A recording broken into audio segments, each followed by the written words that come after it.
안녕하세요. 내리교회 김은규 목사입니다. 어떤 학자는 욥기는 하나님의 자유와 인간의 자유가 만나는 책이다, 이런 말을 했습니다. 새 친구가 내건 신학이라고 하는 건 정통 신학이죠. 인과응보, 원인이 결과를 만들어낸다. 욥이 이렇게 고난받는 것은 반드시 죄를 지었기 때문이다. 빨리 죄를 뉘우치고 하나님께 돌아가야지만 욥에게 살 길이 있다. 도덕적 인과율에 기초해서 욥을 신문합니다. 하나님도 아시고 욥기 저자도 알고 욥의 양심도 압니다. 욥은 결코 이와 같이 큰 고난을 겪을 만큼 잘못을 한 적이 없습니다. 자, 하나님은 자유를 가지신 하나님이시죠. 햇빛과 단비를 선인에게만 주시는 것이 아니라 악인에게도 주십니다. 물이 필요 없는 곳에도 비를 내려주시는 하나님이십니다. 자, 이 도덕적 인과율이라고 하는 건 결정론입니다. 이건 딱 고정돼서 우연, 뜻밖이라는 것은 없죠. 과학의 법칙입니다. 하지만 이 과학 법칙, 인과율 속에서는 용서, 구원, 이런 문제가 일어날 수가 없는 것이죠. 하나님의 자유 속에서 세리와 창기들까지도 천국에 들어갈 수 있다.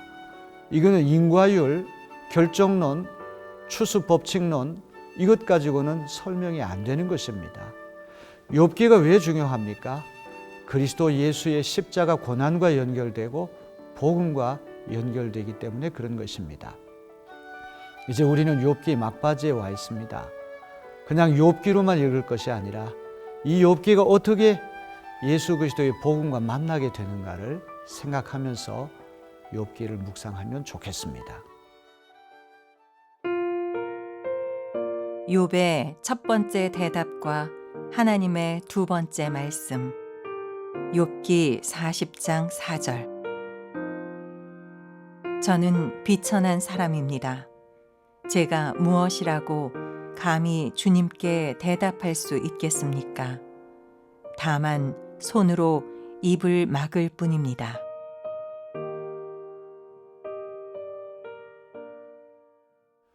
오늘 우리가 함께 묵상할 욥기 40장, 41장은 40장에서는 하나님의 첫 번째 말씀에 대한 욥의 첫 번째 답변이 나오고, 그리고 41장에서는 하나님께서 욥에게 주신 두 번째 말씀이 나옵니다.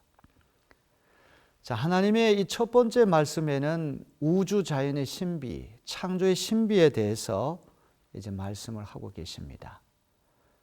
이 엄청난 우주의 신비 가운데 욥이라고 하는 사람이 얼마나 왜소하고 하나의 티끌밖에 되지 않는 그런 연약한 존재임을 하나님은 부각시키는 것이죠.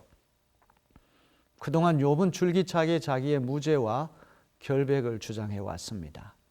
친구들에게도 할 말이 너무 많고 자기가 믿고 고백하는 하나님에 대해서도 따지고 싶은 것이 너무나 많습니다. 그래서 욥은 격렬하게 하나님 앞에 도전하고 저항했던 것이죠. 왜 내가 잘못한 것이 없는데 이 이해하지 못할 고난을 겪어야만 한단 말인가? 도대체 내가 무슨 잘못을 했기에 그 많던 재산을 다 잃어버리고 생떼 같은 자식들 다 잃어버리고 나는 나병에 걸려서 산송장처럼 되고 가족관계, 친구관계, 모든 종교생활까지도 다 끊어진 이런 비참한 신세가 될 수 있단 말인가? 하나님을 믿는 욥이기 때문에 하나님이 나타나셔서 이 수수께끼를 해결해 주셔야 됩니다. 근데 하나님은 왜 네가 그런 고난을 당한다? 이런 방구 이 말씀을 안 하십니다. 내가 우주 만물의 기초를 놓을 때 너 어디 있었지? 너 우주 자연이 돌아가는 신비를 알기나 해? 너 조금이라도 하나님 자리에 올라가서 한번 우주 만물을 통치해 볼래? 다 욥이 무기력한 피조물에 불과하다는 사실을 하나님은 계속해서 몰아가시는 것이죠. 목적은 하나입니다. 지금까지 네가 줄기차게 부르짖는 너의 결백, 무죄, 이건 어디까지나 네 생각이다. 인간 중심적인 정의관, 인간 중심적인 세계관, 인간 중심적인 고난, 이런 것들을 전복시키려고 하는데 하나님의 중요한 목적이 있는 것이죠. 친구들만 인과응보론에 빠진 것이 아닙니다. 욥 자신도 도덕적인 하나님이 다스리는 이 세상은 도덕 법칙이 한치의 오차도 없이 기계적으로 작동하는 세상이다. 이 고루한 틀에서부터 벗어나지를 못하는 것이죠. 내가 잘못한 것이 없는데 내가 왜 이런 결과를 내가 겪어야만 한단 말이에요. 이것도 인과론이라고 하는 좁은 틀 안에 갇혀 있기 때문에 이런 생각을 했던 것이죠. 하나님은 그런 좁은 조브라운 틀 안에서 세상을 다스리는 것이 아니라 자유의 은총에 근거해서 우주 만물을 다스리신다. 이제 이런 것을 하나님 계속해서 강조하십니다. 하나님은 첫 번째 말씀을 마무리 지으시면서 욥을 심하게 꾸짖습니다. 40장 2절 말씀 볼까요?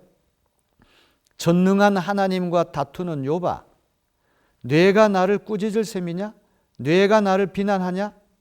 어디 나에게 대답해 봐라. 또 40장 8절도 말씀합니다. 아직도 너는 내 판결을 비난하려느냐? 뇌가 자신을 옳다고 하려고 내게 잘못을 덮어 씌우려고 하느냐? 자기 의에 사로잡혀서 자기는 잘못이 없고 사사건건 모든 것이 하나님 때문이다. 하나님 책임이란 욥을 자기중심적인 그 틀에서부터 빠져나오게 하시려고 하는데 하나님의 관심이 있는 것이죠. 하나님이 이렇게 몰아붙이시니까 욥은 점점 꼬리를 내리고 그 예전에 길길이 날뛰던 욥이 아닙니다. 굉장히 비굴하리 말지 겸손한 모습을 보입니다. 40장 3절로 5절 말씀 보겠습니다. 그때 욥이 주님께 대답하였다. 저는 비천한 사람입니다. 제가 무엇이라고 감히 주님께 대답할 수 있겠습니까? 다만 손으로 입을 막을 뿐입니다. 이미 말을 너무 많이 했습니다. 더 할 말이 없습니다. 하나님의 무궁무진한 신비 앞에서 자신의 왜소한 실상을 비로소 깨달았다는 것이죠. 손으로 입을 막겠다. 이 말은 더 이상 하나님께 따지지 않겠다. 반론을 제기하지 않겠다. 이런 이야기죠. 41장에 나오는 리워 야단이라고 하는 짐승이 나옵니다. 한 짐승에 대한 묘사치고는 성경에서 가장 길고 정확하게 묘사된 짐승이라고 합니다. 리워 야단은 영어로 레비아탄이라고 말하는데 물에 사는 괴물, 해수, 많은 학자들이 악어다 이렇게 번역합니다. 이 리워 야단은 인간이 포획할 수도 없고 조련해서 길들일 수도 없는 괴물입니다. 41장 33절 34절에 보니까 땅 위에는 그것과 겨룰 만한 것이 없으며 그것은 처음부터 겁이 없는 것으로 지음을 받았다. 모든 교만한 것들을 우습게 보고 그 거만한 모든 것 앞에서 왕노릇을 한다. 아무도 건드릴 수 없는 해수, 바다에 사는 괴수, 이 괴물 리워 야단을 하나님은 장난감 다루듯이 다스리신다. 다시 한번 욥의 기를 팍 죽이는 그런 하나님의 말씀이죠. 자, 욥기의 끄트머리에 갈수록 하나님은 욥의 자기의 지나치게 자기가 옳다고 주장하는 자기중심적인 인간중심적인 세계관을 마구 흔들어 놓으십니다. 인과응보, 도덕적 인과율, 추수법칙론, 이건 과학의 세계입니다. 정의의 세계입니다. 율법의 세계입니다. 하나님이 다스리는 세상은 그렇게 딱 고정된, 결정된, 고착된 세상이 아니라 자유로운 은총의 세상이다. 십자가에 예수님 달리실 때 옆에 있었던 강도가 구원받는 것은 이거는 인과율로 설명이 안 되는 거죠. 그는 엄청나게 못된 짓을 했기 때문에 사형을 받고 지옥 형벌을 받아야 마땅하지만 그 죽기 몇 분 전에 예수 그리스도를 믿고 값없이 주시는 하나님의 은혜로 말미암아 그가 용서받고 구원받는 것. 이거는 인과율, 결정론, 추수법칙론, 과학법칙, 정의, 율법 그것까지는 이해가 되지 않는 하나님의 자유로운 은총에 의해서 일어나는 구원 사건이란 말이죠. 이것이 복음의 세계가 아니고 무엇입니까? 하나님은 얼마든지 세상을 기계적으로 강압적으로 다스릴 수 있지만 그렇게 하지 않습니다. 욥기는 하나님의 자유와 인간의 자유가 만나는 책이다. 참 두고두고 생각해 볼 그런 말씀이 아닌가 싶습니다. 내가 이만큼 했으니까 하나님께서 이만큼 복을 주시고, 이만큼 잘못했으니까 하나님 이만큼 나에게 벌을 주신다. 그거는 기계적인 법칙이죠. 내가 이렇게 잘못했음에도 불구하고 하나님의 자유로운 은총 때문에 뜻밖의 전혀 우연히 용서받고 구원받을 길이 있다. 이것이 복음의 세계죠. 욥기라고 하는 건 단순히 구약의 지혜 문학의 한 책이 아니라 예수 그리스도의 십자가 고난과 연결되고 복음의 세계하고 만나는 참으로 놀라운 책이 욥기입니다. 그 욥기의 위대함을 다시 한번 우리가 깨닫고 이 말씀을 찬찬히 묵상하는 그런 한 날이 되었으면 좋겠습니다.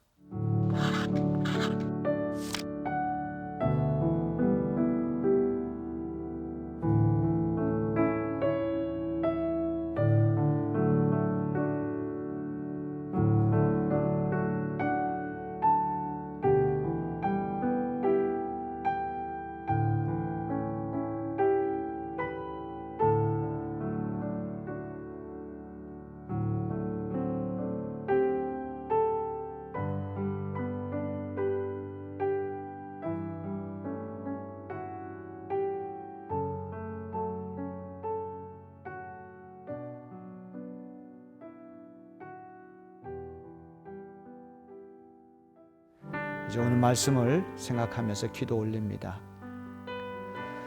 자비하시고 은혜가 풍성하신 아버지 하나님, 욥이 왜 이와 같은 어려운 일을 당하는가, 고난을 겪는가?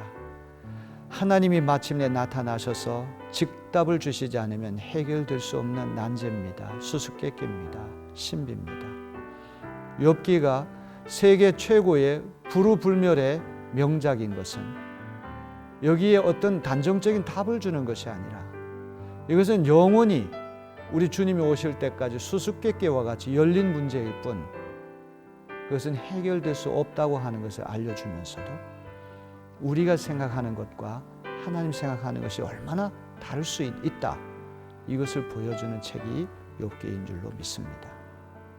우리의 조불아운 시선으로, 시각으로 세상을 재단하지 않게 도와주시고 하나님의 자유, 그 넓은 자유의 은총으로 세상을 볼 수 있는 넉넉한 마음을 우리 모두에게 허락하여 주시옵소서.